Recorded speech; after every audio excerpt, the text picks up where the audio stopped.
Hi every one, welcome back. അപ്പോൾ ഇന്ന് ഞാനൊരു ചെറിയ ഫ്രൂട്ട് സലാഡാണ് ഉണ്ടാക്കാൻ പോകുന്നത് കേട്ടോ. അപ്പോൾ ഫ്രൂട്ട്സൊക്കെ കണ്ടപ്പോൾ തന്നെ മനസ്സിലായല്ലോ, വളരെ കുറഞ്ഞ ഫ്രൂട്ട്സ് കൊണ്ട് നന്നായിട്ട് നമുക്ക് വയറ് നിറച്ച് കഴിക്കാൻ പറ്റുന്ന ഒരു ഫ്രൂട്ട് സലാഡ്. അത്രയും ഫ്രൂട്ട്സൊക്കെ തന്നെ ധാരാളമാണ് നമുക്ക്.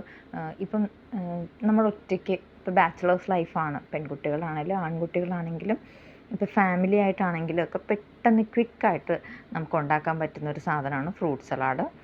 കുറച്ച് ഫ്രൂട്ട്സ്, കയ്യിലുള്ള ഫ്രൂട്ട്സും ഡ്രൈ ഫ്രൂട്ട്സും എടുക്കുക, അതൊക്കെ ഒന്ന് കട്ട് ചെയ്യുക, അതെല്ലാം കൂടെ ഒരുമിച്ച് ഒരു ബൗളിലേക്ക് ഇടുക. കയ്യിൽ എന്താ ഉള്ളത്, ഐസ്ക്രീമാണുള്ളതെങ്കിൽ ഐസ്ക്രീം ആഡ് ചെയ്യുക. കസ്റ്റർഡ് ആണെങ്കിൽ ഇച്ചിരി സമയം എടുക്കും. പാലിൽ വാങ്ങിച്ച് ആ കസ്റ്റർഡ് പൗഡർ ഇട്ട് കുറുക്കി പഞ്ചസാരയും ചേർത്തെടുക്കണം. പക്ഷേ ഐസ്ക്രീമാണ് കുറച്ചുകൂടെ എനിക്ക് ബെറ്റർ ഓഫറായിട്ട് തോന്നുന്നത്. ഞാൻ അമുലിൻ്റെ ഐസ്ക്രീമാണ് കേട്ടോ എടുത്തത്. എനിക്ക് ഏറ്റവും ഇഷ്ടപ്പെട്ട ഫ്ലേവർ വാനില, അമുലിൻ്റെ വാനില ഐസ്ക്രീമാണ്. ചോക്ലേറ്റൊക്കെ ഉണ്ടെങ്കിലും എനിക്ക് അത്ര താല്പര്യമില്ല. അപ്പോൾ ഇതാണ് എൻ്റെ ഫ്രൂട്ട് സലാഡ്. അത് നട്ട്സും ഒക്കെ ഇട്ടപ്പോൾ നല്ല ടേസ്റ്റ് ഉണ്ടായിരുന്നു. അപ്പോൾ ഇത് കഴിച്ചുകൊണ്ട് എൻ്റെ ഇന്നത്തെ ബ്രേക്ക്ഫാസ്റ്റ് ഇതായിരുന്നു. ഡയറ്റിലാണ് കേട്ടോ, അതുകൊണ്ടാണ് വെറുതെ.